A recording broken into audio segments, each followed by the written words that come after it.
this, but if we have a look at the system of conformity and remedies in the CSG, there is, I think, an agreement that it is easier to understand and to apply than the complicated system that domestic law provides for parties involved in international trade. On the one hand, you have the civil law tradition that historically has divided or yes, I would say that divided the type of remedies available for the parties or the type of non-conformity available or that can occur for the parties depending on whether, for example, it is a hidden defect, whether it is a breach of a statutory warranty like the redivitory warranty or quantum minoris action, or whether there is an ordinary breach of contract, right? And depending on whether or where you fit the type of non-conformity in your contract, you may access and you may access different remedies, but also you are subject to different limitation periods. In most, that would happen, for example, in most Latin American countries. So that's something you have to bear in mind. China, for example, has departed from this system to a more CSG approach. That is true. But still, you will find the complications that Professor Spencer already mentioned, language barriers. On the other hand, you have the common law system with this distinction between conditions and guarantees, whether they are implied guarantees or express guarantees. And it's not always easy to understand to many lawyers from the civil law legal system, what does that really means, right? So the CSG doesn't share any of those two approaches that are approaches that work perhaps for domestic sales and that were conceived many years ago, centuries ago, for that purpose. But the CSG has a unitary approach, is called, where every breach will give you access to all remedies. The only distinction is made between the gravity, the importance of the breach, to access to important remedies like the avoidance of the contract or the replacement, complete replacement of the goods. So I think in that regard, the CSG is very convenient, is easier and more appropriate for international trade. And I think I will stop here, Cesar. I have more things to say, but maybe they will come up with the discussion. Thank you, Edgardo. That was a very quick but very comprehensive picture that you drew, and it's a very interesting background for us to discuss. And I'd like to now invite Renata to make her initial comments, and I believe she will focus more on the Latin America, Brazilian situation. And so, Renata, please, you have the floor. Thank you, Cesar. I'll just ask, can you see my presentation? Okay, so good morning for you all, and good evening and good afternoon for those in Europe and Asia, and good morning actually to Edgardo, who should be sleeping by now. It's a pleasure being here, and I thank Cesar for your kind invitation. And as Cesar has asked me, I will try to give you some general panorama of how, of the Brazilian perspective on the two topics of our meeting today, which are applicable law and place of arbitrations, for arbitration or litigation. These two clauses are usually called midnight clauses because they're usually left for the last minute of negotiation, meaning that in many cases they're not negotiated at all. In my brief presentation, I will address how to avoid this two midnight clauses becoming a nightmare in Brazil. And I will start with some words on applicable law. As you know, all international traders usually come from different cultures, and therefore its players search for certainty, foreseeability, agility, and efficiency. That means parties usually can achieve this 4 elements by choosing the applicable law. But the choice of applicable law has an ex-ante cost that parties may not be willing to make. In order to make a safe choice of law, one should ask which law to choose and if it is possible to choose this law. As for the first question, a comparison between Brazilian Civil Code and CISG, I could say that there is a huge difference between these two systems, because CISG leads with only one contract or mixed contracts that have a link with sales law. And therefore, it has a system of remedies, as Professor Edgardo has just explained, that is built to suit and that was built to international trade. If one take a look at Brazilian Civil Code, however, one will find that the Brazilian Civil Code has only general rules on breach of obligations and not even breach of contracts. And therefore, the specific set of rules is not, there's not a specific set of rules for sales contracts and for international contracts. However, the second question in Brazil is even more important, because to make a long story, a short story, the majority of Brazilian scholars understand that Brazilian private international law, there's a typo there, does not allow party autonomy on choosing the applicable law. This is, however, allowed when parties have agreed on an arbitration clause, and Professor Ingeborg has already pointed that situation earlier in her speech. It is true that when CISG entered into force in Brazil in 2014, it has put a new light under this topic, but to be conservative, one shall not rely on the validity of choice of law in Brazil. These specifics and peculiarities of Brazilian law, one will find also in other jurisdictions, and maybe that's a reason why, and that justifies why players usually do not negotiate applicable law, because it's very costly to understand and to get to know a legal system, yeah, and that may be a problem later when litigation or arbitration comes.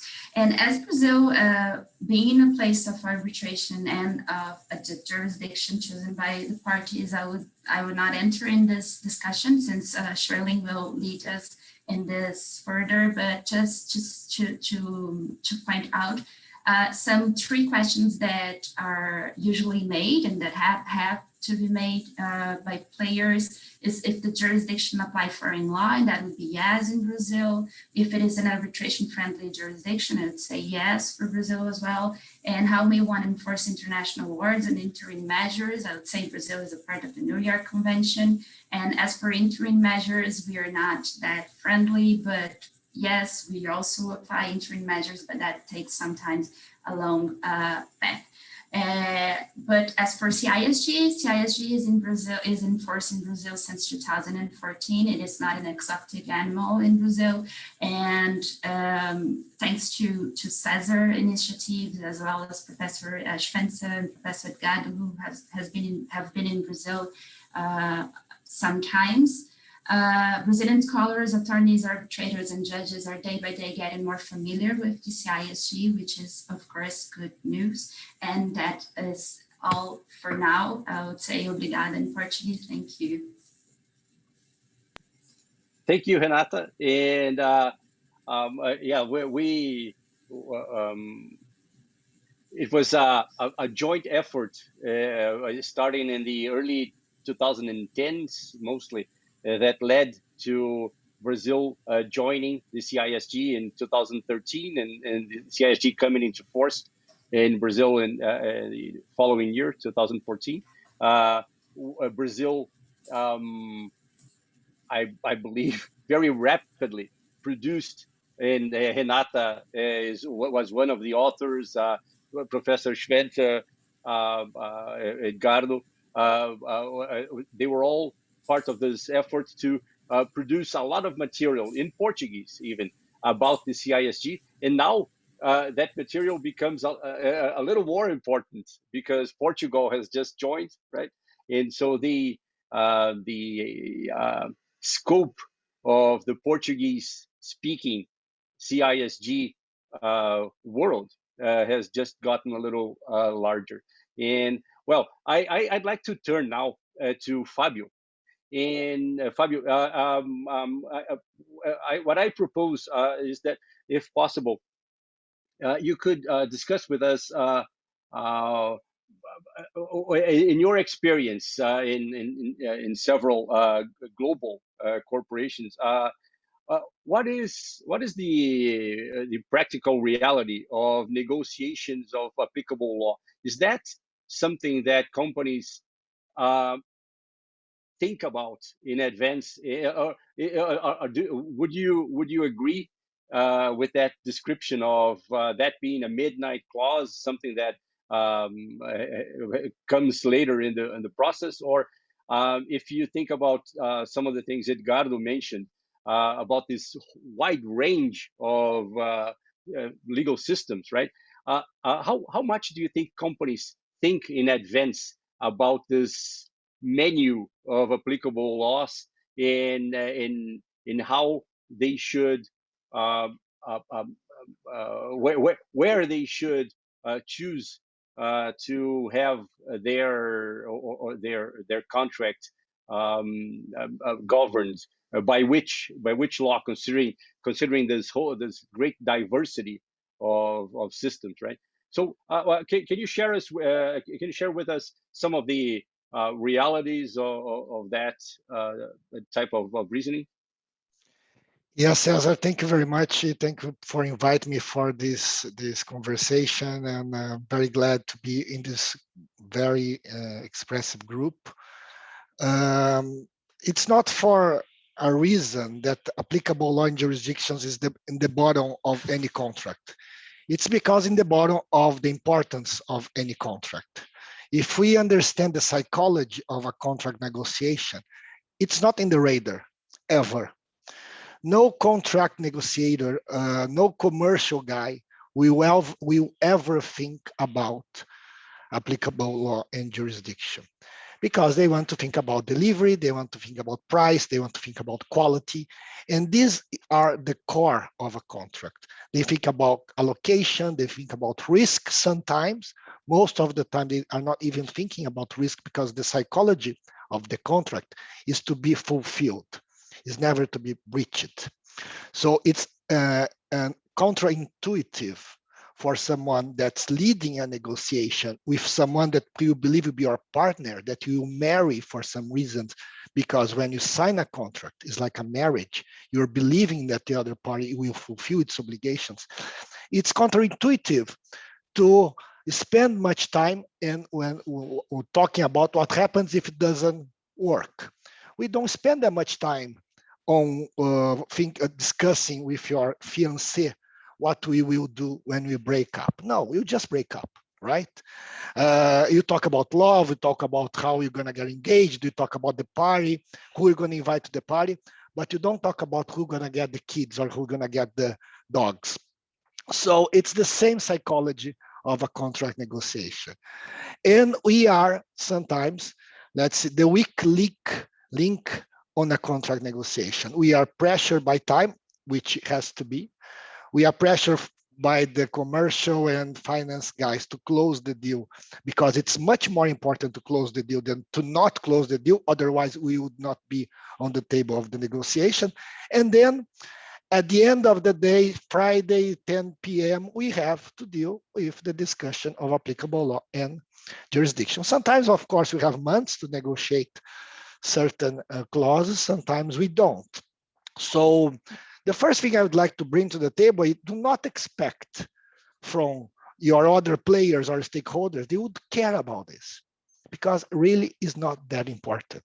And we as lawyers should be humble enough to understand that this is not important to everybody. It might be important to us because we are always envisioning the possibility that maybe in a small percentage, something might go wrong, because we have to believe that most of the contracts do not go to arbitration and do not have dispute resolution. But when they do, they might have a high impact. So since it's high impact but low probability, the people involved in the contract negotiation are not going to put the most energy on this, and they should not put the most energy in it.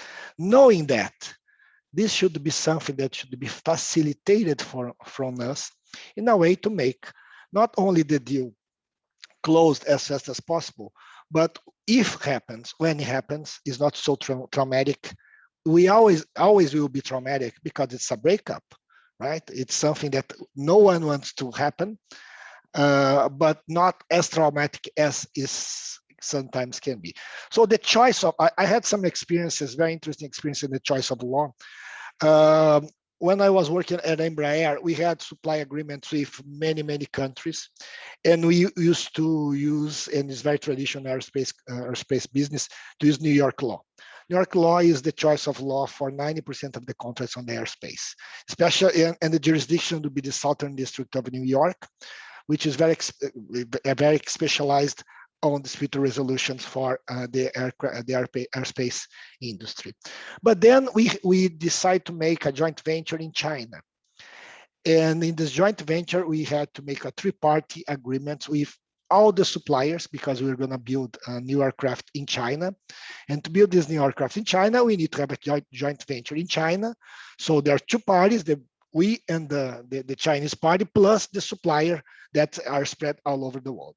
The first thing we faced, going back to the psychology of the contract, is people don't trust each other sometimes when they don't know enough about each other. So for no reason, I couldn't accept, and I didn't have any objective reason to accept Chinese law. The Chinese, for no reason, technically couldn't accept New York law. And our suppliers didn't accept any of those because of whatever was happening.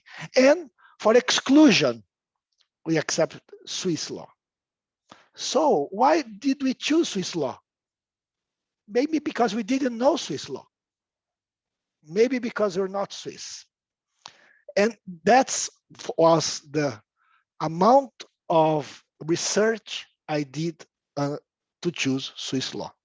Why Swiss law? Because there's the one left. Because there was the only one everyone accepted. There was no possibility of Chinese, there was no possibility of New York law, and there was no possibility of British law. So maybe Swiss law, okay, maybe Swiss law, and everyone accept. So sometimes you have to think about the best is not what we can get. Sometimes what we can get is what we can get, what's viable. And if we understand a little bit, the most of the time, when we talk about choice of law and dispute resolution, we're talking about fear, which is very different when we are talking about price and we're talking about commercial provisions, that we are not talking about fear, we're talking about gain, right? The psychology changes. And most of the time, we don't have the tooling that we need to have. So if it was a good decision, if it was a bad decision, I don't know. We chose Swiss law. Luckily, everything went very smoothly and we didn't have dispute resolution under Swiss law because I didn't even know how to start it. So this is just, I want to bring a little bit of the experience. And it was a multi-billion-dollar deal. So of course, I had no leverage to stop this kind of negotiation and go do a deep diving under Swiss law and make comparisons and maybe take some provisions. Well, accept Swiss law, but we do not accept this part of the Swiss law because it conflicts with Brazilian law.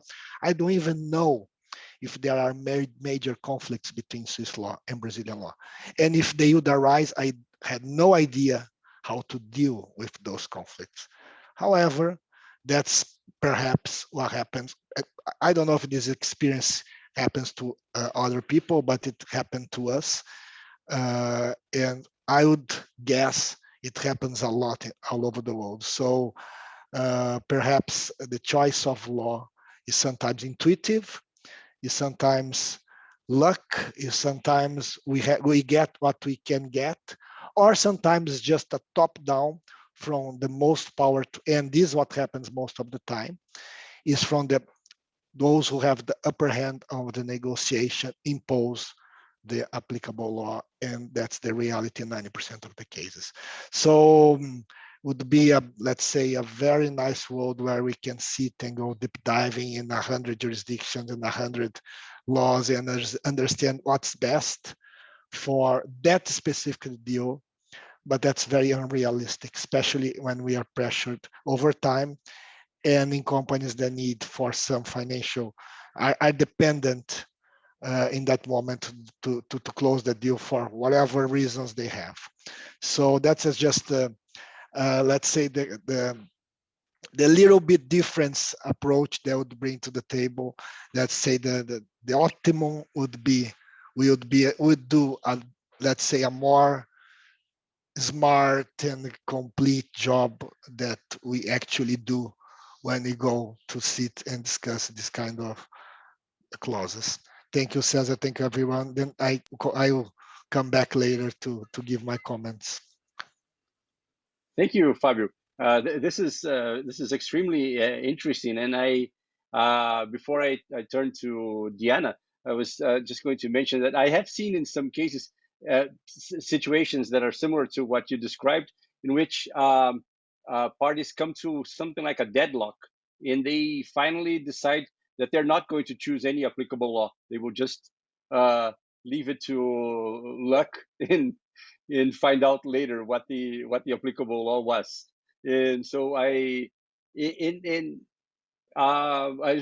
like to pose that question to Diana, if she has seen something like that, and if you think, Diana, that in a situation like that, the risks of finding out later that the applicable law was something that you never even envisioned when you entered the contract is great enough to recommend some deeper reflection at the time of the contract, or if, as Fabio said, the other considerations, the other things you need to take into account when getting into a contract just trump that issue, and it's not one that would be worth stopping everything to decide in a more informed manner, right? So that's one thing. And the other thing, I've seen companies that try to get some type of preparatory thinking about those issues, and have something like a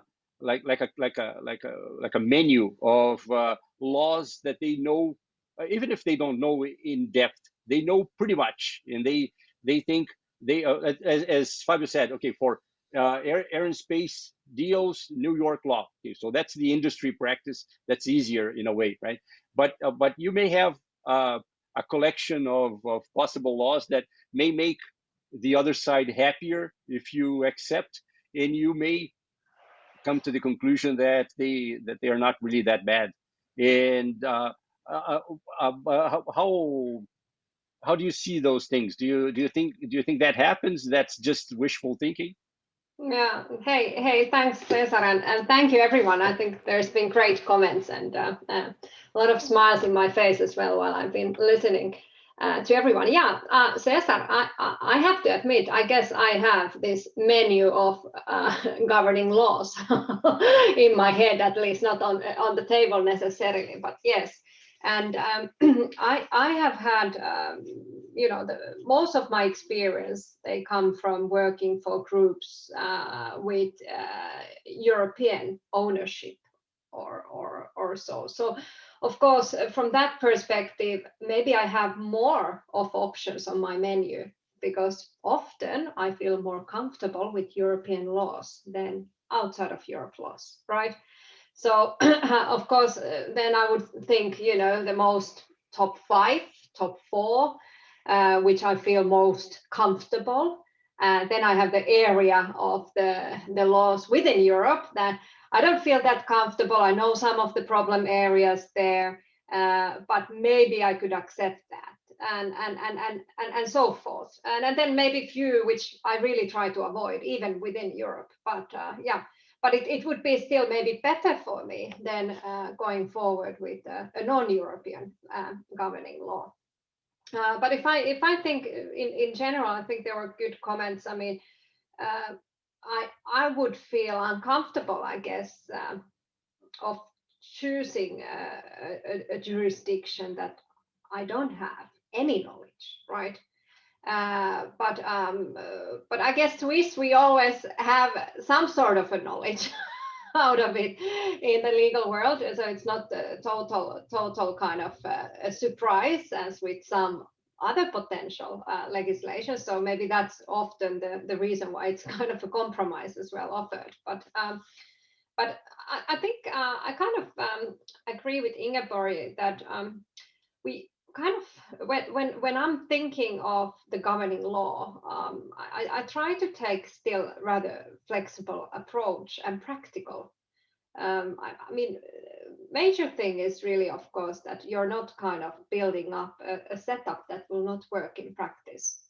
And in the contract, you might eventually agree on a governing law, but you might have other legislation still to be considered through, let's say, for example, standards, if there is certain references in the contract for those, mandatory laws that might be applicable depending on the type of the contract you are involved, and so on. So it's not only maybe that one phrase that you need to consider then, but it's a bigger picture, and then you need to kind of take into account the whole of it and how it works eventually in practice. So that's something I think, and we have had, and I have had in the past, in several occasions, quite complex setups from the start, where the counterparty has required, for example, standards that relate to the use of the products, but agreed on a compromised manner of agreeing an arbitration under a well-known legislation, but having it close to the place where he or this counterparty is located. So all those kind of things together, yeah, you need to accommodate the other party, you know, and get to the solution. But you can't do it blindly, right? So you need to try to find a setup that works also in practice, and you don't have this kind of eventually in practice something that is not doable. And I bet, I'm sure, like Ingeborg probably has example of those cases where you come to a situation where things don't work in practice. So I would be kind of relaxed with my menu of jurisdictions. So if I have the top 10 from my list, I'm rather relaxed. And of course, it depends which counterparty I have. So am I, you know, if it doesn't necessarily make a sense if you have, if you are making a contract with two parties that are from certain legislation, and then you seek for a governing law outside of that legislation. You really need to have a real reason why you are doing that, why you putting it outside of the country where the parties are, for example. But we do have risky jurisdictions. We have corruption. We have external experts that tell us in advance that yes, in this country we do have that possibility. Obviously, you try to avoid that kind of a setup, and yeah, I guess I'm in favor usually on arbitration in any case. You know, it's faster, it's costly, yes, but it's faster. You get the expertise you need. Today, I mean, we are in the digital world. You know, we have complex setups, and we really need to have those experts in place. Why not to have the arbitrator there? Because anyway, a local court would need to engage one, and if they wouldn't, they would be lost probably. So that way, I feel kind of confident on picking up the right law, let's say, a law known for everyone that practically works, and then really kind of trying to get it under the framework of arbitration. Thank you, Diana. We will certainly go back, especially with you and Fabio, about the some reflections on whether the CISG as a uniform law would be something to consider in these contracts, as a way to avoid some of that maybe that transaction cost that would be the idea of having to sit down and discuss laws that the parties are not familiar with. But before we do that, I'd like to turn to Eduardo, who has an experience that's a little different, because it focuses mostly, as I understand, on large infrastructure contracts, construction, and we will certainly discuss later to what extent the CISG can help in that regard, because it, as Ingeborg will be able to discuss more later, turnkey contracts are one type of contract that can benefit from that type of uniform law. But what is your view, especially since you are involved in Brazil with a Chinese based company? What is your view, especially on this relationship between Latin American countries and Asian countries, or Latin American companies and Asian companies, with regard to the negotiations of applicable law? Do you think that makes any difference, or is the picture pretty much what we have been discussing? Hi, good morning, Cesar. Thank you very much for the invitation. Good morning, good evening to all.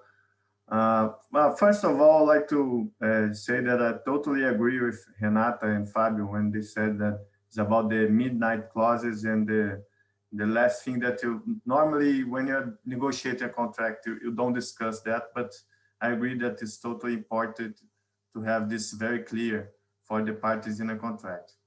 In terms of engineering construction contracts, I believe that, in my opinion, we are one step behind of sales contracts in terms of like having a common and like alignment of these rules for the contract. Because when you're talking about applicable law in infrastructure projects, normally you're gonna be applying, like at least in Latin America where I work, you're gonna be applying the local law, because when you say infrastructure, you have at the end of the day, like the government, and you are working in the public sector doing a construction in the country. So the applicable law in the majority of the contracts, they follow the like Brazilian law, the Peruvian law, or the local law. So the international companies, like, for example, CCC, that is our shareholder today, when they come to Brazil, and also we have here in Brazil, for example, Spanish companies, other European companies that are EPC contractors. That's why I would say that the first thing that they spend a lot of money with lawyers to understand the local law. But of course, you have a few mechanisms to protect and to have understandable for the parties of the law, and at least in terms of the dispute resolution, like arbitration is being every day more used in Brazil, and we are using like European cameras for the arbitration. Also, we don't follow the CISG, but we are starting to use more. I don't know if you're familiar with this kind of contract. It's the FIDIC. FIDIC is the International Engineering Federation that have a standard for each kind of contract. For example, EPC contract, design build contract, each model, they have a standard. In the public sector, we do not use yet, but I think it will to come. There are some countries in Latin America that are starting to use FIDIC. And also because the World Bank, which is the main funding for the infrastructure in Latin America, they are starting to recommend also FIDIC. So I believe that we have a large room and a lot of time to improve these rules in terms of infrastructure, and also try to use the CSG, for example. When you have a EPC contract that you have to import a lot of equipment from overseas, the purchase of these equipments might follow the CSG because you are purchasing an equipment that will be inside the CSG rules. So what impacts these contracts can have in the mother contract of the EPC contract? So a lot of these discussions are every time that we have an EPC contract that have a component of importation of equipments and of materials from outside of the country, we start to have this kind of discussions. And certain for these contracts, you need to have arbitration clauses if you have any dispute about this. So I think in the next topic, right, it says we'll talk about more dispute resolutions. This is where I think I maybe can add more, because when we say about applicable law, most contracts that I've been working, they follows the local law because we have normally infrastructure projects that you have the public sector as the final client. Even if you have a concession contract or a PPP contract, normally the applicable law will be the local law. So I think when we talk more about the dispute resolutions, I can add more comments, and I'll be able here for answering some questions. Thank you. Thank you, Eduardo. I just have a quick question for you on something that you mentioned about contracts with subcontractors. Do you see a clear concern about mirroring provisions in the subcontracts that are in the main contract, so that, for instance, if you have CISG applicable to the subcontracts, and do you see at least a concern that some of that should be also in the main contract, so that there is no conflict between those obligations, or do you think those are two separate moments, and normally things are not considered globally like that? No, yes, I totally agree. We, for sure, when we have like an EPC contract, we, as a contractor, we try most to reply the same clauses and conditions to the subcontractors. Of course, sometimes the subcontractors, they're smaller companies and they cannot, for example, achieve the same kind of insurance and warranties and bonds. When you have like a performance bond of 20% or 30%, it's too large for a subcontractor.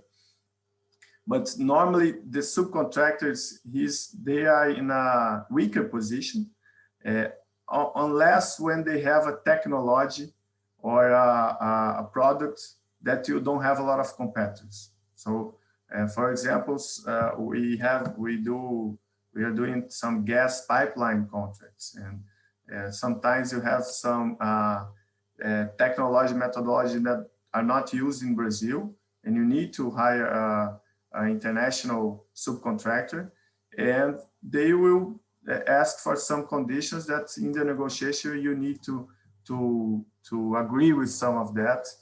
So is always for me a matter of who in the negotiation is in a stronger or weaker position.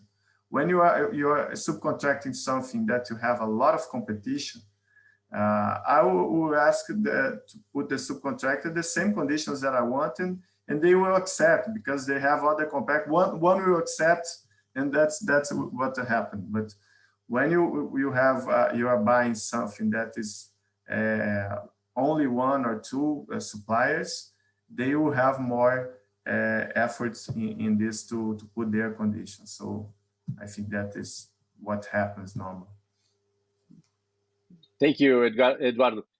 Before we make a round back to Ingeborg, Renata, and Edgardo, I would just like to ask Shirley.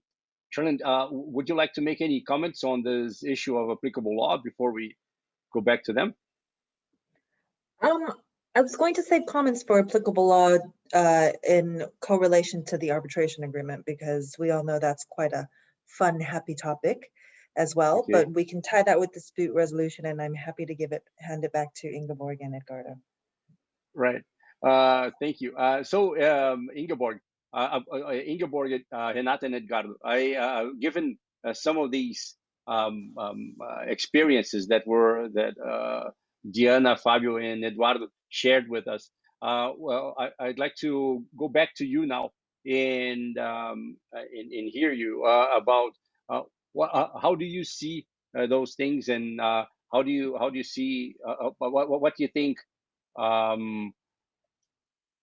can be improved, or if or how we deal with that reality in terms of as Fabio mentioned, making things easier for the transactional lawyers, so that, since to use Fabio's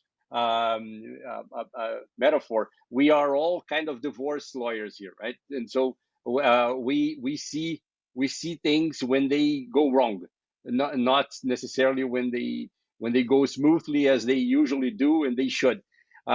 So how do you think we can make things easier and more effective if possible? So I go back to you, Ingeborg, Renata, and Edgardo, about these topics. Ingeborg? Well, first thing, if the CISG applies, don't opt out, and if it does not apply, try to opt in. The more people get to know the CISG, the more they realize that it is superior to any domestic legal system. Fabio, you mentioned New York law. I once had a long discussion with the legal department of one of the leading companies of Japan. All lawyers in the legal department have an education in the US. So they said, okay, we concede, we apply New York law, we know what New York law is. And then they had a big litigation. And suddenly they had a very detailed contract with wonderful contractual terms, but the other side suddenly relied on tort law. Yeah, they had excluded the CISG. If they had not excluded the CISG, relying on this specific tort law remedy would have been excluded. So it would have been predictable. And likewise, if you choose Swiss law, that's totally unpredictable. Switzerland is such a small country, 8 million inhabitants. Core questions of contract law have never been decided by the Supreme Court. So you get a good legal expert, and the one who is better on cross-examination will win your case. So that's if you choose Swiss law. And finally, EPC contracts. Actually, it's funny because right now I'm involved in 4 investment arbitrations, actually, where we have a state party on one side.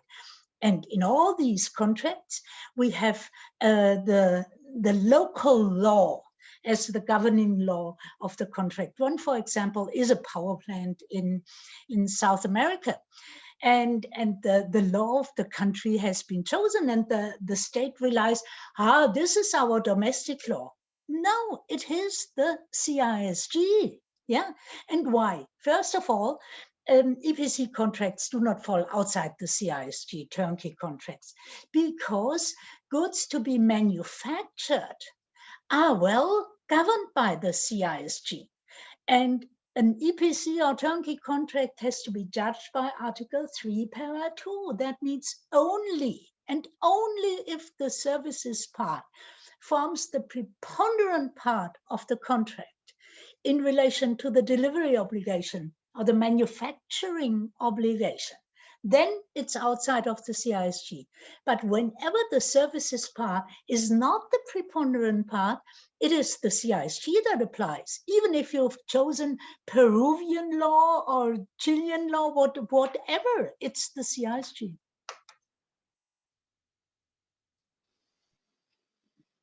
Thank you, Ingeborg. And Edgardo, would you like to comment on some of these topics?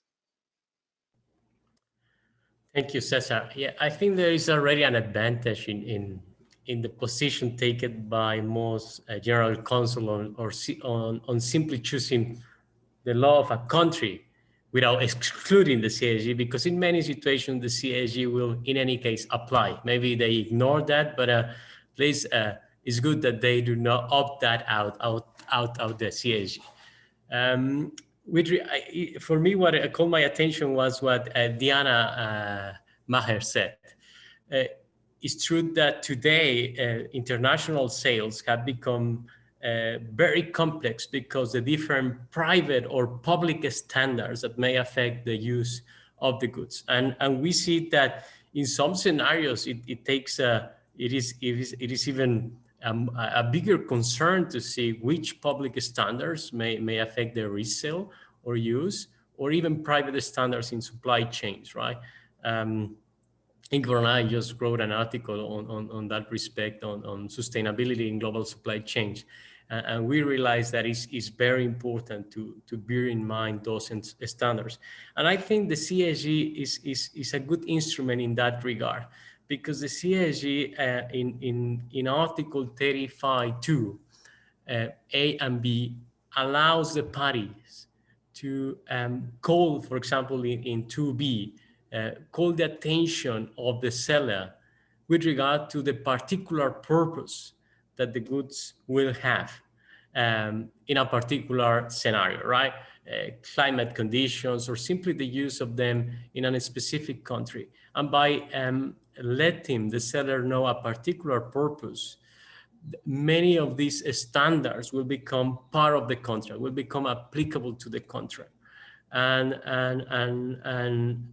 in some regard, the seller should be very cautious, but the CISG strikes a balance there, because this provision states that the seller should only comply, or is bound to comply, with this particular purpose if the buyer could reasonably have relied on its skills and judgment, right? So it's not like the buyer can simply say a particular purpose and that a standard will be incorporated immediately. It is important also that the buyer takes precaution of knowing who is the seller. And if he knows and he cannot rely on the skill and judgment to comply with those standards, I think the buyer should incorporate it directly, specifically into the contract, or to give more information to the seller. And in some scenarios, when there is no particular purpose, still some of these standards, private or public, may become applicable depending on the goods, because the second default guarantee of the CISG states that the goods must be fit for the ordinary purpose that similar goods have. And we know that goods of certain characteristics, like drugs or medicines, are subject to standards everywhere. So it is reasonable to understand for the buyer, for the seller, that irrespective of the fact that there was a particular purpose, the circumstances surrounding the case, his own position, how the seller advertised itself or herself, would in various scenarios, or in many instances, require him to comply with these public standards at the place of use, so that the goods can be used in its ordinary way. That is what I wanted to say with regard to what Diana mentioned. Thank you. Thank you, Edgardo. And Renata, before we, I would like to ask later Fabio, Diana, and Eduardo to make some, if they want some final remarks about applicable law. But before that, Renata, if you could please comment on these topics, especially from a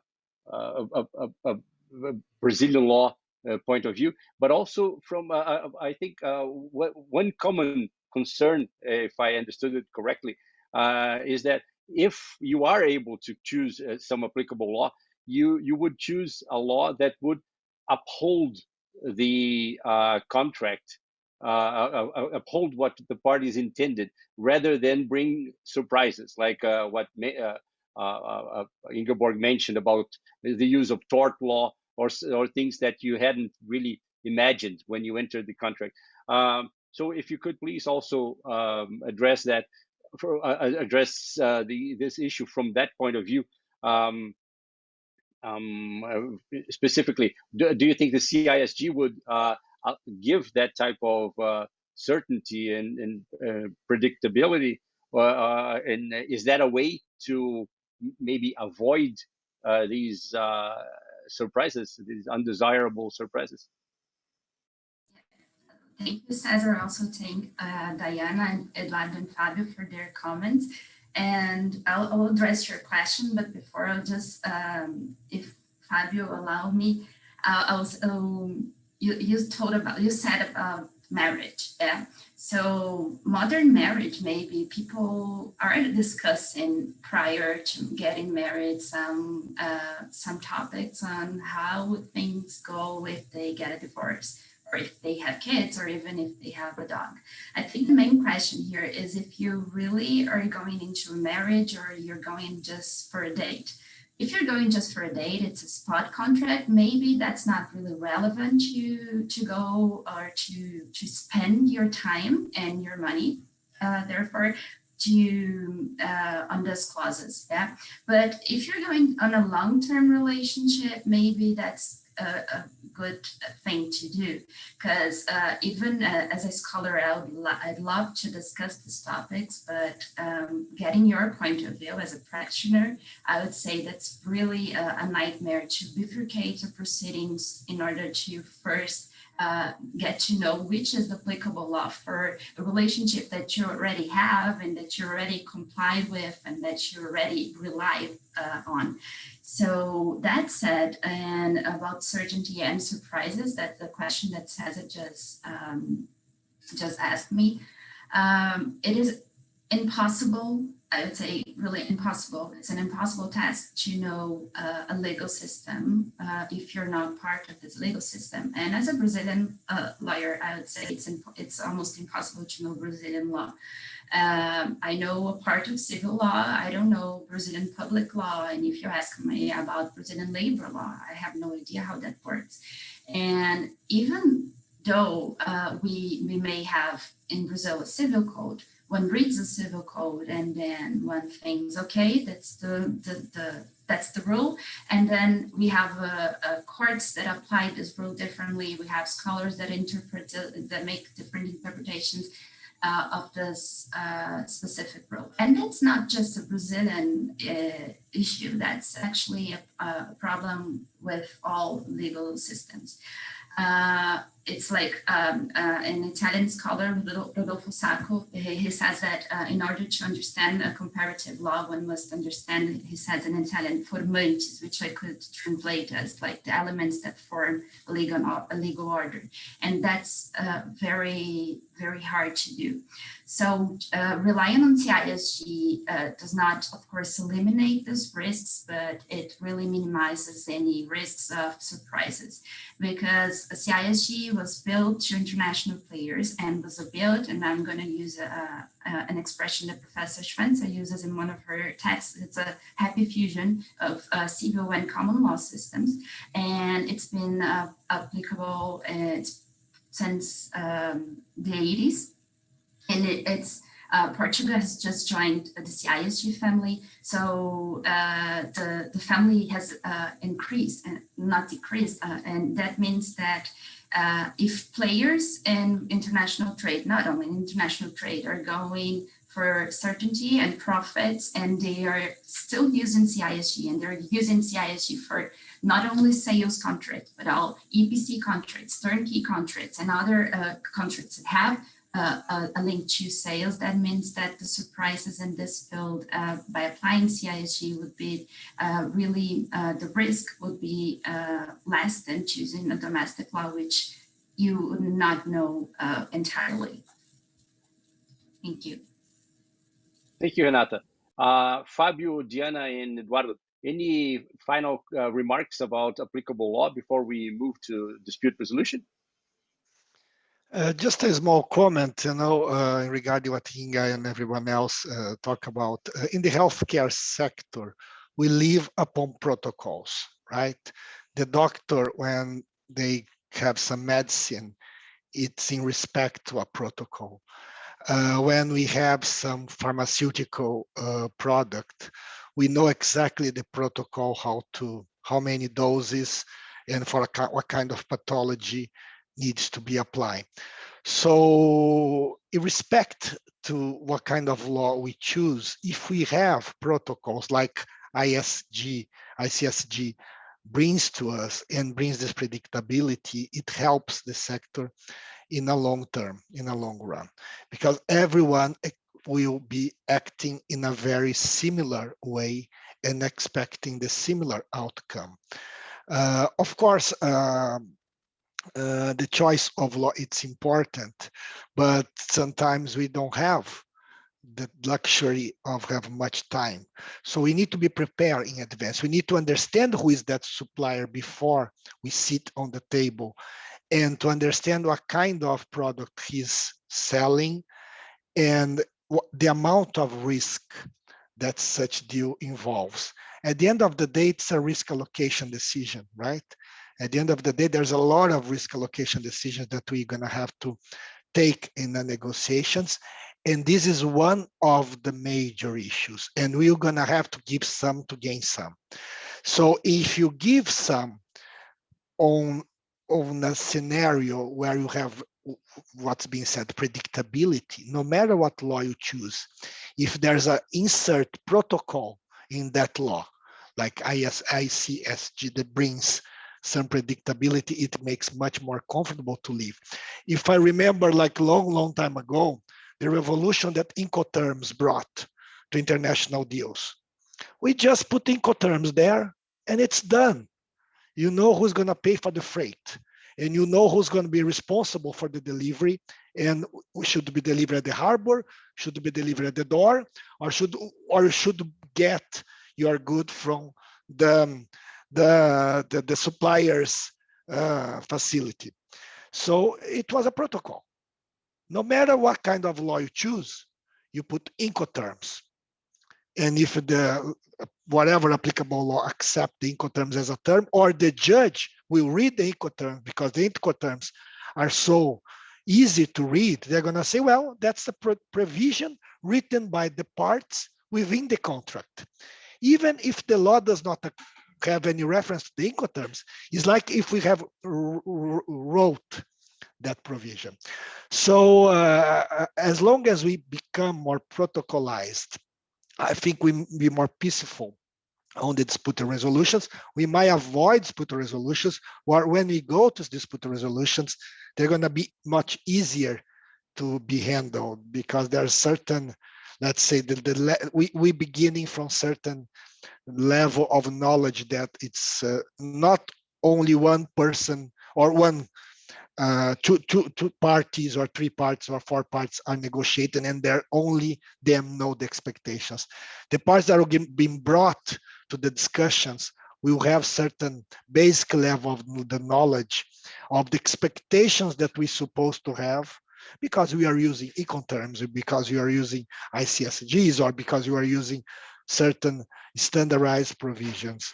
So I do agree that makes easier to navigate dispute resolutions when we have standardized, protocolized prescriptions, like we do when we use medicine, when you use doctors' prescriptions. Thank you. As Edgardo mentioned, one of the virtues of the CISG is precisely to incorporate those standards and in what you look for in that kind of context is an applicable law that will not change what the parties imagined they were entering into when they concluded the contract and adopted those standards or protocols, right?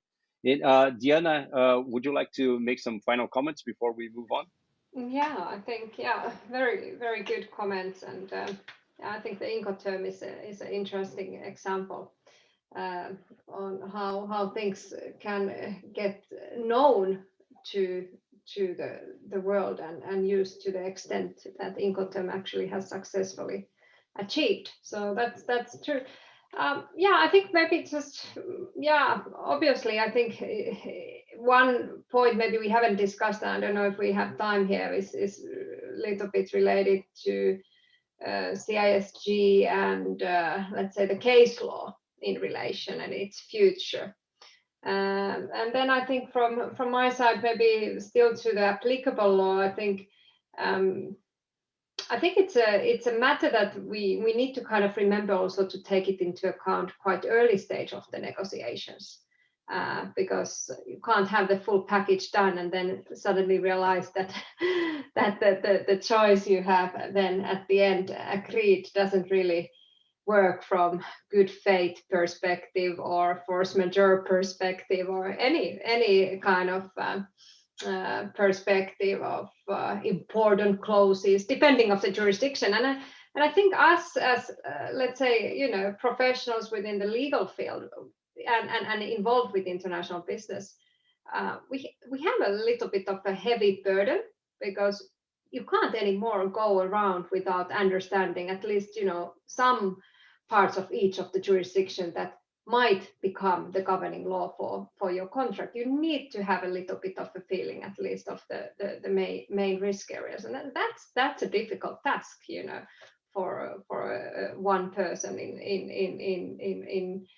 in charge of that. And of course, I mean, yeah, CISG is maybe there in the future then to help and assist in that perspective, but it might be still that the level of knowledge of CISG is not there where it should. But that's all from my side for this. Thank you.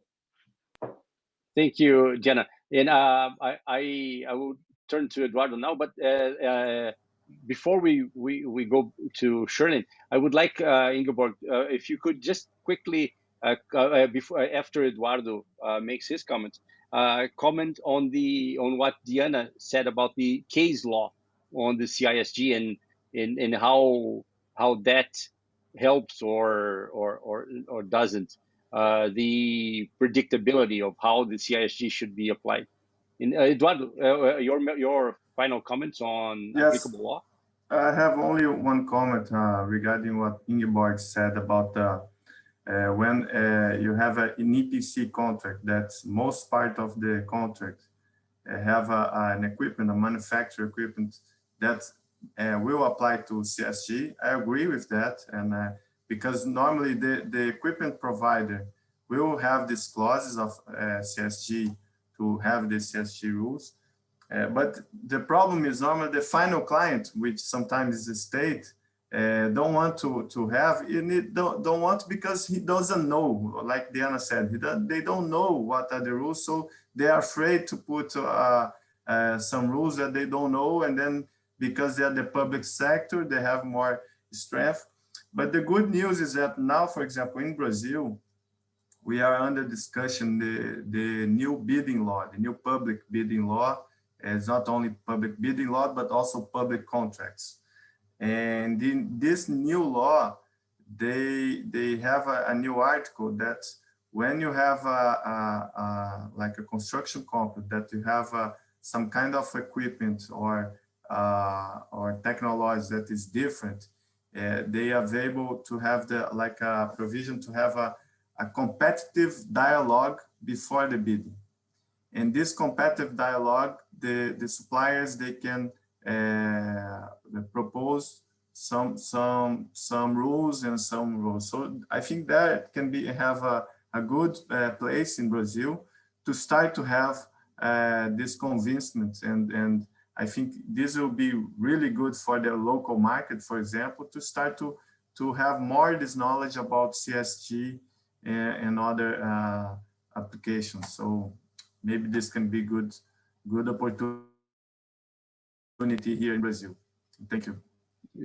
Yeah, I think that's a good thing that you remembered. We need to be aware of those tools that we have, and take advantage of them to remind the government, for instance, that they can apply the CISG, and that it has advantages that they should not ignore. So, and now, Ingeborg, if you could please make some comments about what Diana and Eduardo said regarding this lack of knowledge about the CISG, and what's available out there in terms of case law, these things, before we move on. Thank you. First, I wanted to give an example of what Diana said about the choice of law clause conflicting with the contract. I experienced several times that a contract was drawn up by English lawyers, and in the end, I found a choice of law clause. Swiss law applies to the contract, and then you have this conflict. It doesn't match, and you can do anything you want as counsel or expert witness to bring them together, but it just doesn't match. So it's really important. So case law and literature on the CISG is much better available than any case law on a domestic legal system, because case law and literature are freely accessible on databases in the internet, and usually, well, most of it in English. So you have databases on case law where the case law from Spain or the Netherlands is translated, as at least in an abstract, translated into English. Whereas if you choose Swiss law, you don't have access. You have the language barrier, and then you have a cost barrier. Yeah, you must access very costly Swiss databases on Swiss law, which is not the case with regard to the CISG. And what is very important, well, Cesar mentioned my commentary actually. So this commentary has been translated actually in Spanish. My co-editor is Professor Edgardo Munoz, and Cesar was very much engaged in the Portuguese commentary. So you have this commentary in different languages around the world. So the Brazilian lawyer, even if he's not very, very good in accessing English databases, English speaking databases, he has the Portuguese commentary. And it's the same like the American lawyer has in English or the German lawyer has in German. So they can communicate and still have their own language commentary, which I think which is unique. You don't have that with any domestic legal system.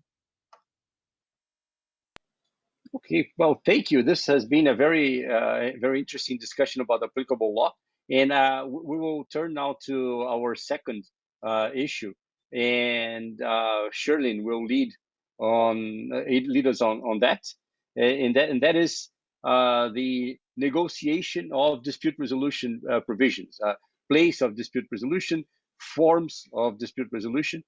So, Sherlyn, can you please give us some light on that before, so we can start a discussion on that topic as well?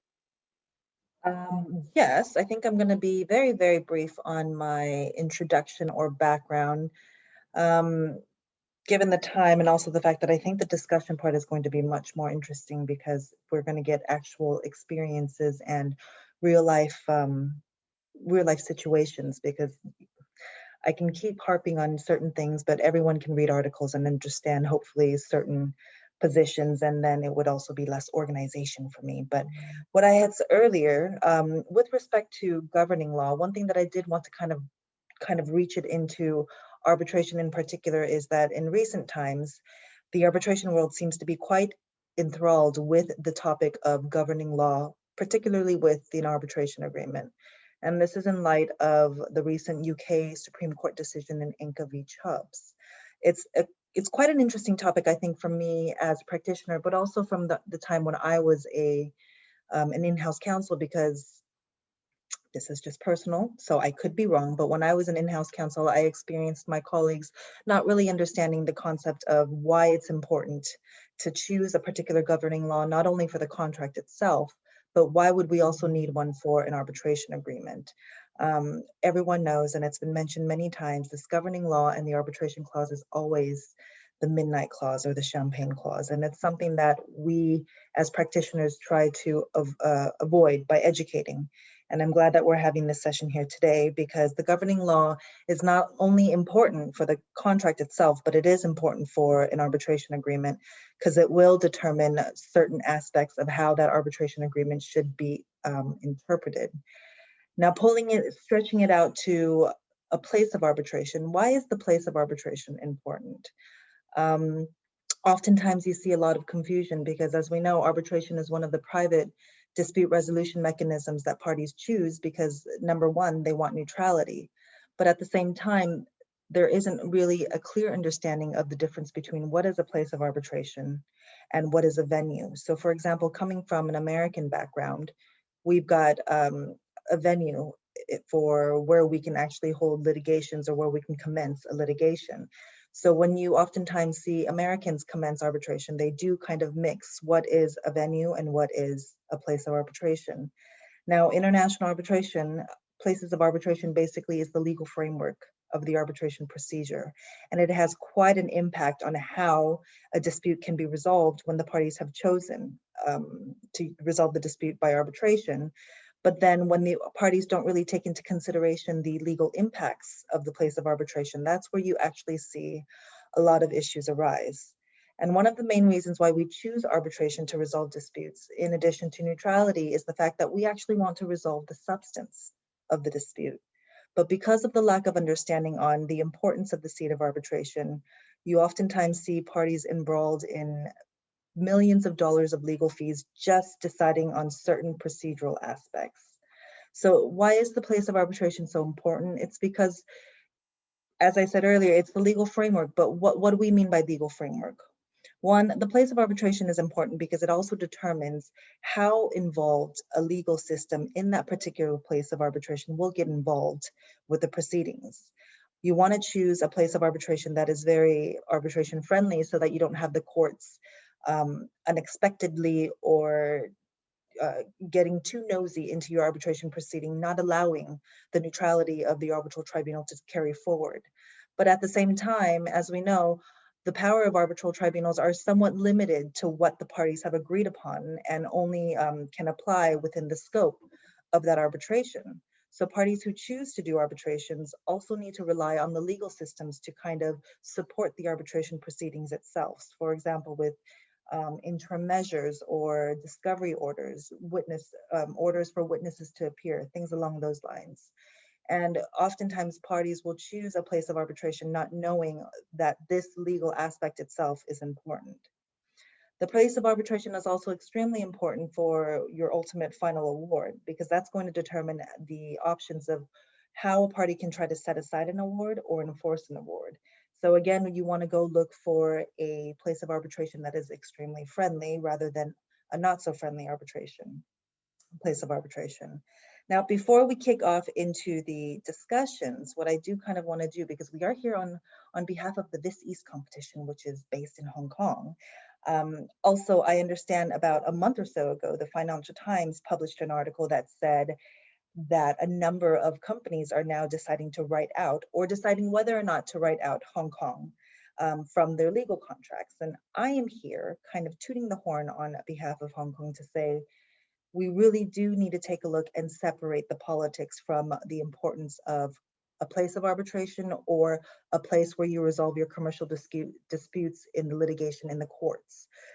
One thing that people often forget is that China is, or okay, let me rephrase that. People do not forget that China is going to be one of the biggest economies in the world, but they do forget the fact that when companies enter into international agreements with China, what happens when the dispute arises? If you end up choosing no place of arbitration, if you end up going for litigation and you don't specify, for example, excuse my cat, he misses me. If you don't choose a good place of arbitration or a place to litigate your disputes, how are you going to ultimately enforce that judgment or award?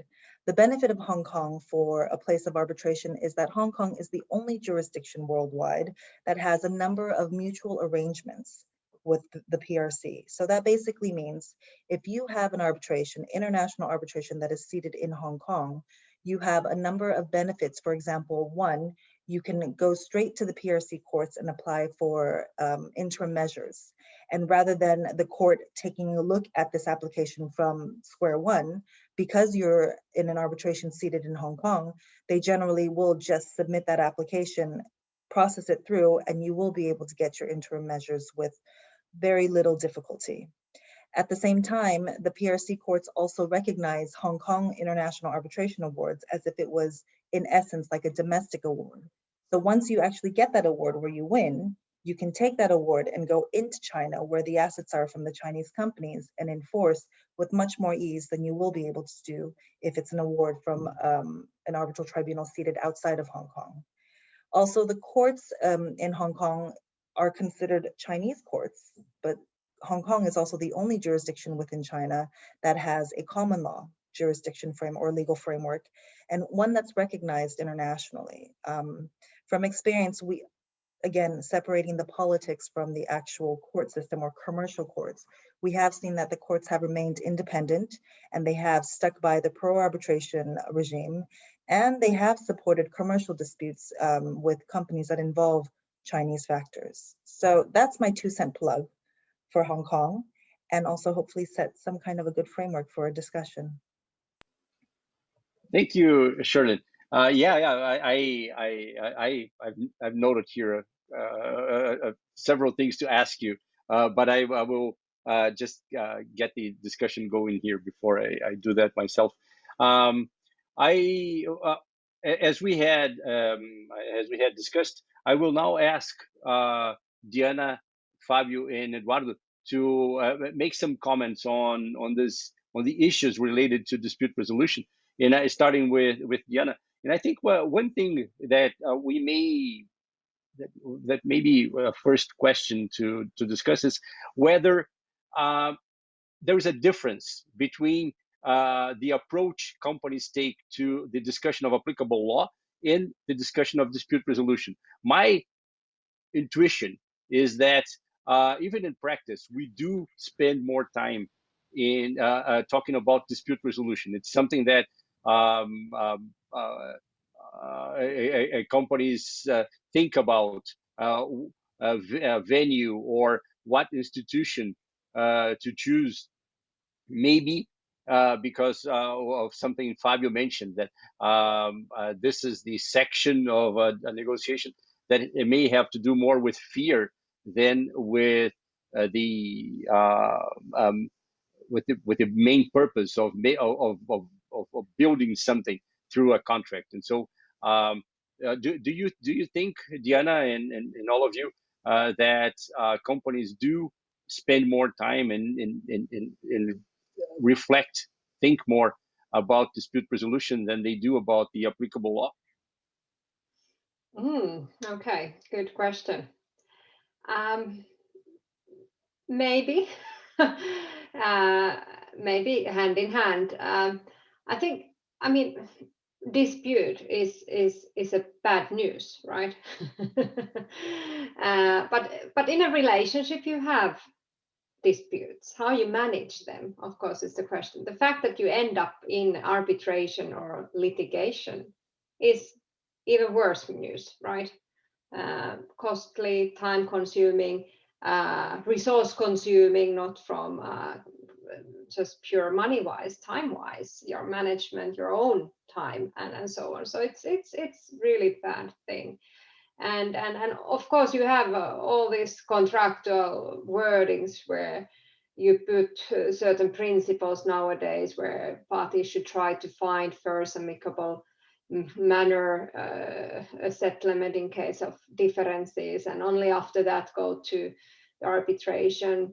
Are those kind of reminders in the contracts that yes, you need to do that? Many of us think they are nonsense clauses, but are they nonsense? Mediation, I haven't experienced that many, but the one I did, it solved the problem, but I felt it beat it still. Even we got to the kind of middle way. Yeah, so I think we for me it would be kind of a hand in hand. Yeah, so because they relate so much together, and I like the fact that Sherlyn highlighted the point that you need to think of the kind of the friendly arbitration jurisdiction or venue and so forth. That's an important point.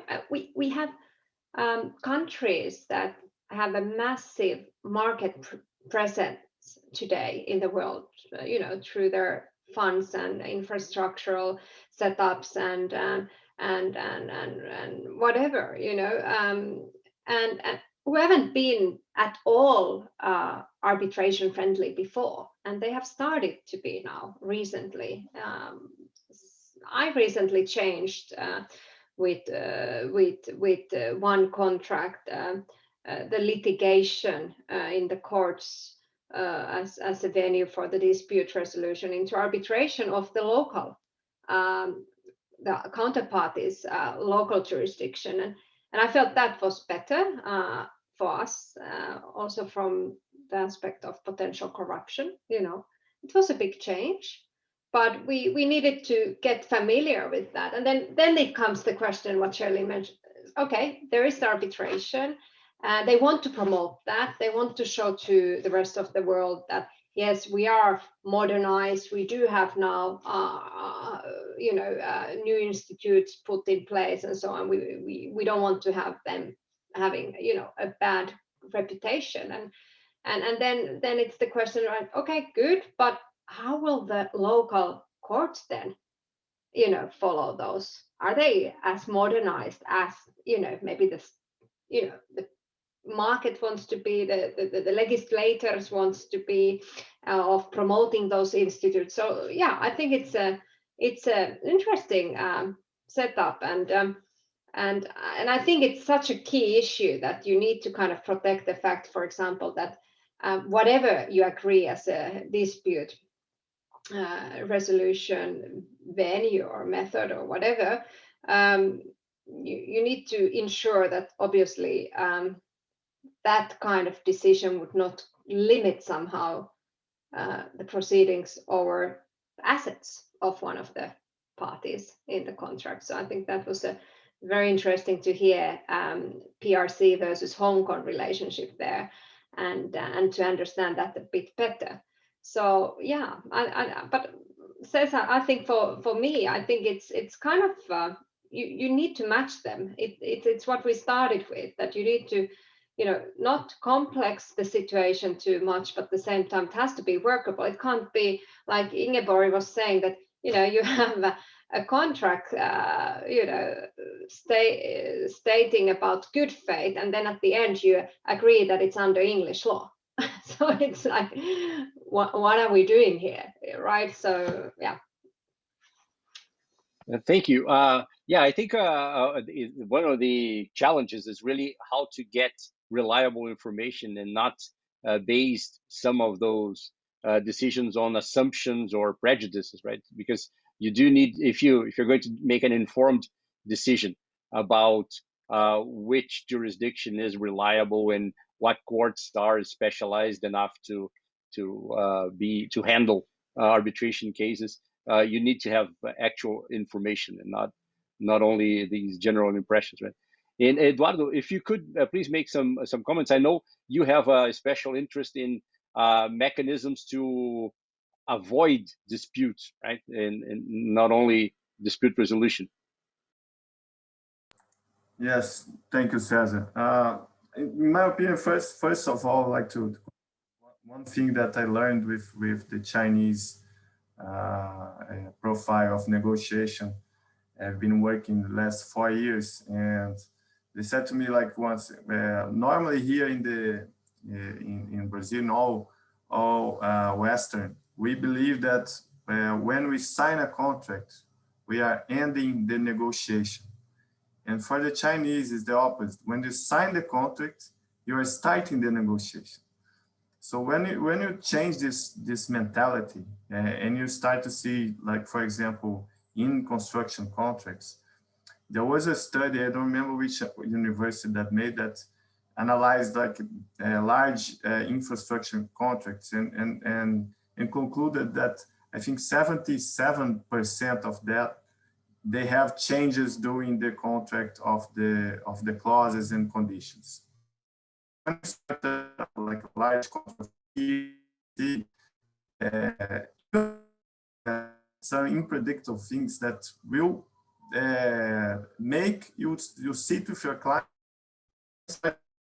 even from the client perspective, or with by the EPC provider. So normally you can have a design change, some new technology that's doing 3 years. We have a lot of innovation. Is very, very fast today in the technology. So you're going to have some new technology, some design change, some community or social demands that will change the necessity of that kind of construction.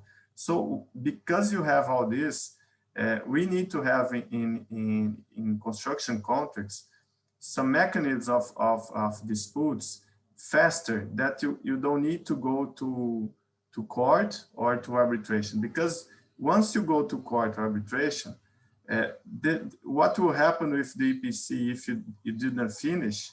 They will stop, the construction will suspend most of the parts. So in Brazil, we had a lot of these problems. If you see the number of construction that were suspended, and you have a lot of construction unfinished, which is the worst case. So, for example, I mentioned before regarding FIDIC. The FIDIC, they established like the dispute board that you have like before you enter in an arbitration or court, you have this mechanism of mediation or dispute board that you even have the procedures are very clear. For example, one part submit their proposal, the other have 7 days to analyze. You even have the time.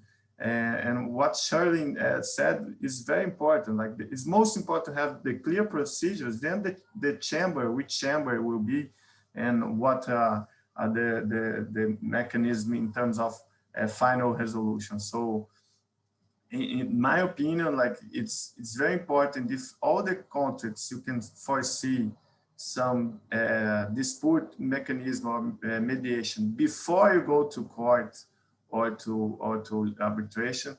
I think this can reduce a lot the number of cases. That's I think the contribution.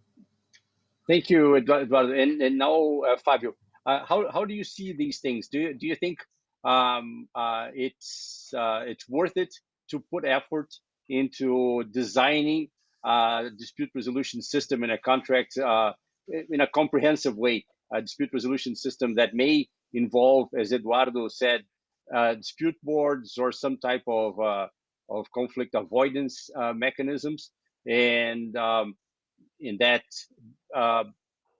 is ultimately based on a more informed analysis of the situation of a certain jurisdiction. And how do you see the reality of dispute resolution negotiation?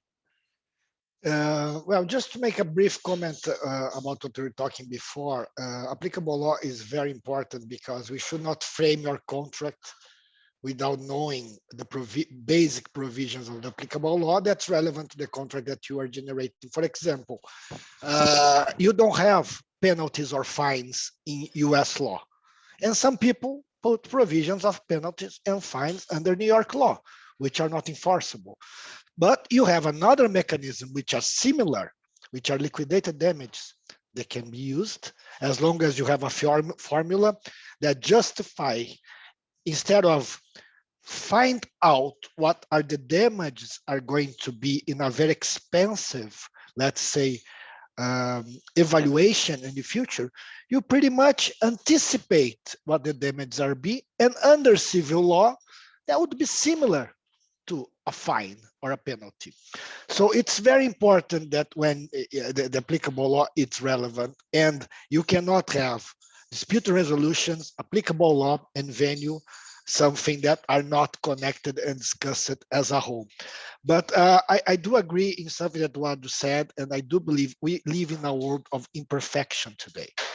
So the way we used to draft contracts in the past, where we want to predict everything that's going to happen, and we want to anticipate every single solution for every single problem that arise, is something that didn't happen in the past, even in the old times, and it's going to be much more difficult in the future. The technology is very, very fast. Let's say in the medical sector or the technology sector, if I buy a product today, I have a different version in 2 months.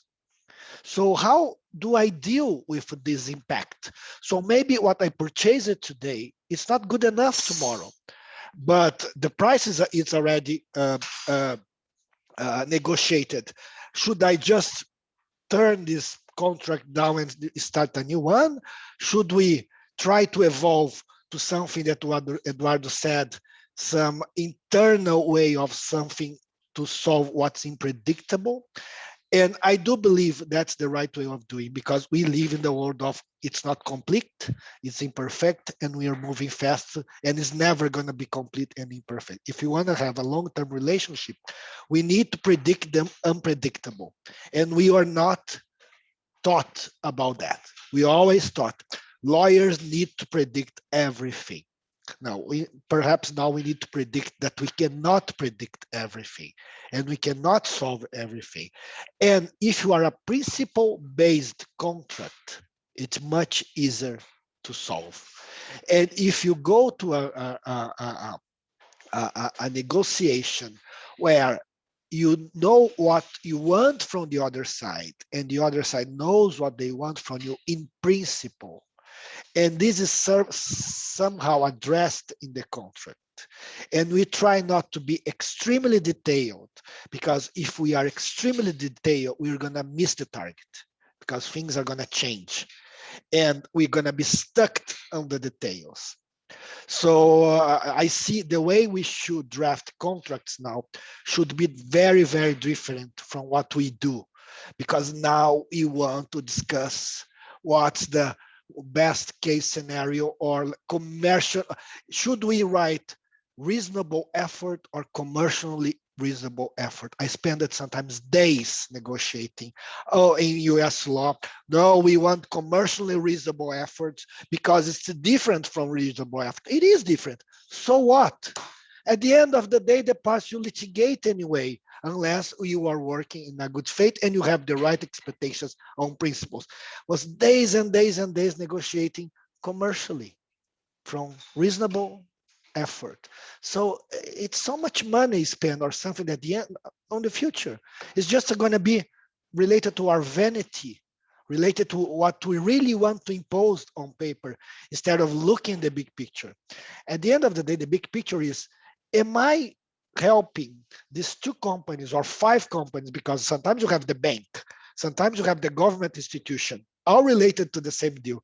So am I helping for this in the future to not have breakdowns large enough so we cannot sit on the table and find a solution for this new problem that was unpredictable? Or am I creating certain strict rules and strict provisions that just make us be very far from each other, because we'll be attached on the wording and not attached in the principle?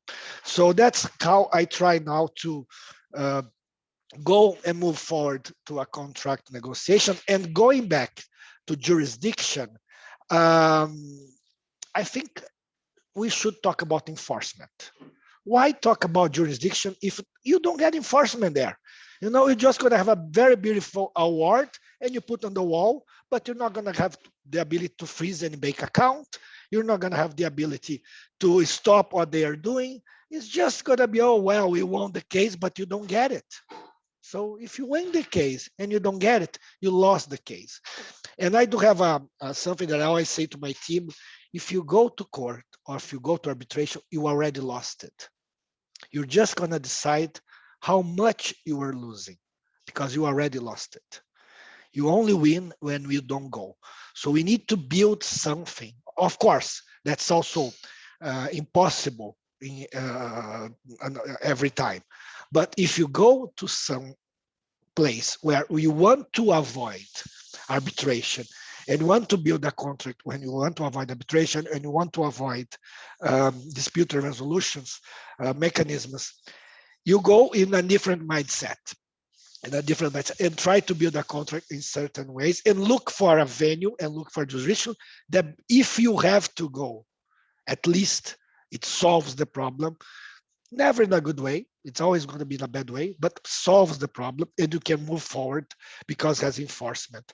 So I would bring these things about principle, the way of build a contract, looking a contract in a way to avoid litigation, whether it's in arbitration or court system.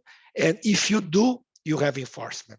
So I always try to have all those things together in a way to, before we go to a contract, we look to those aspects and to build internal mechanism of dispute resolution, like Eduardo said. I think these are very key to very large projects because things are going to change all the time.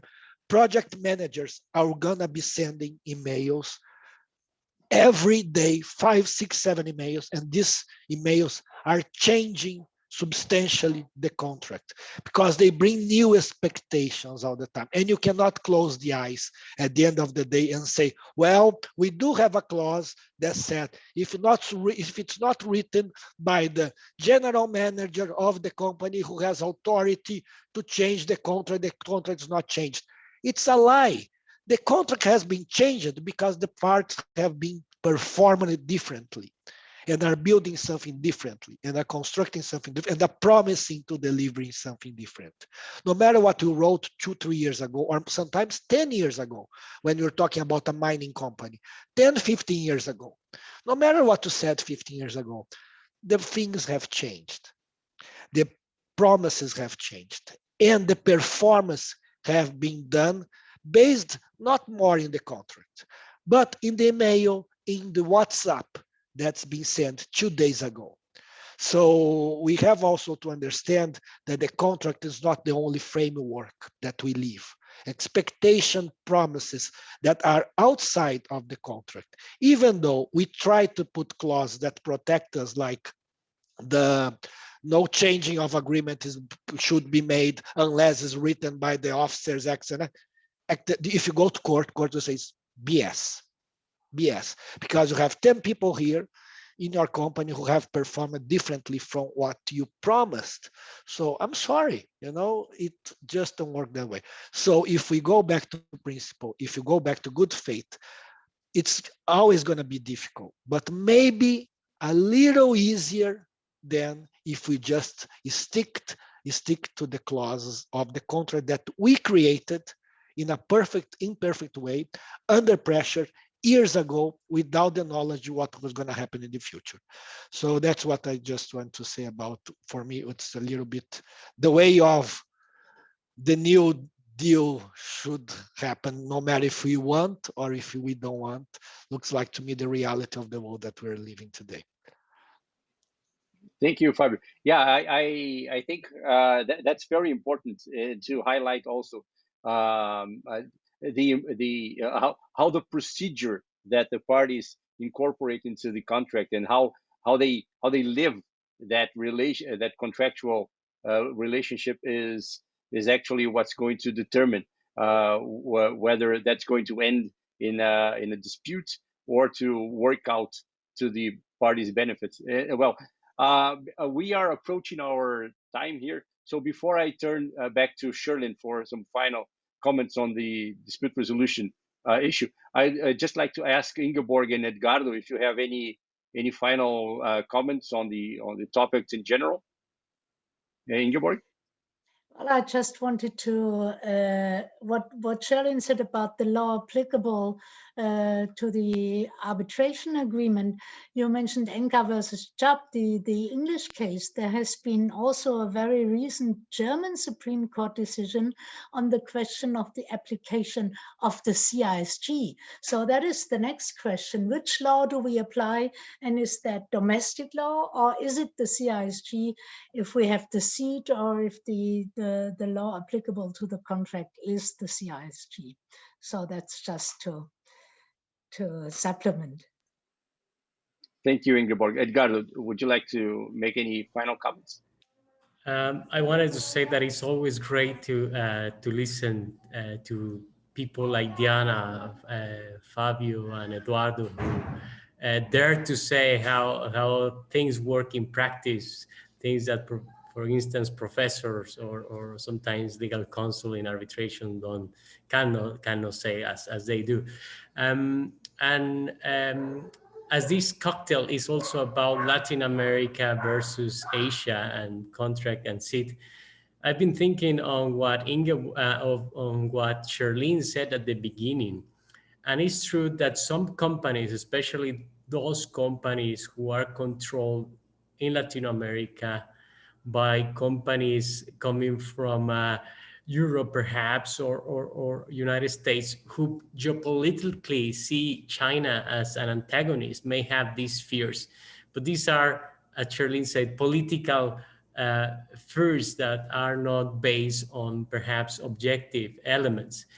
But besides those companies, I have the impression, and it's my feeling being here in Mexico, but I think it's also the case in other Latin American countries in the same situation, is that for Mexico, the fact that China has been politically controlling a bit more, Hong Kong doesn't change things. We have been used to litigating or arbitrating in the United States for a long time. It's expensive, we don't have a choice. And China has become now one of our perhaps more attractive partners.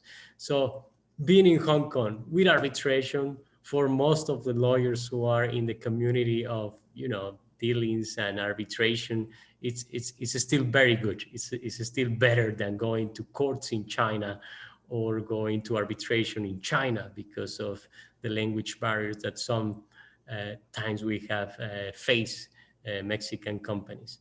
So I think we would still appreciate going to Hong Kong instead of mainland.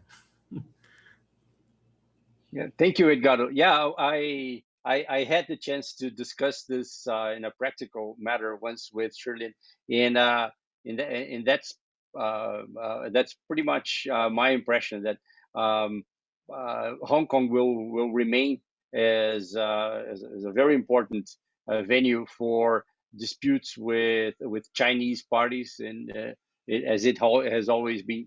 It may be a different question whether disputes with Asian companies in general, not from China, will also rely on Hong Kong. But since China is such an important business partner for all the world,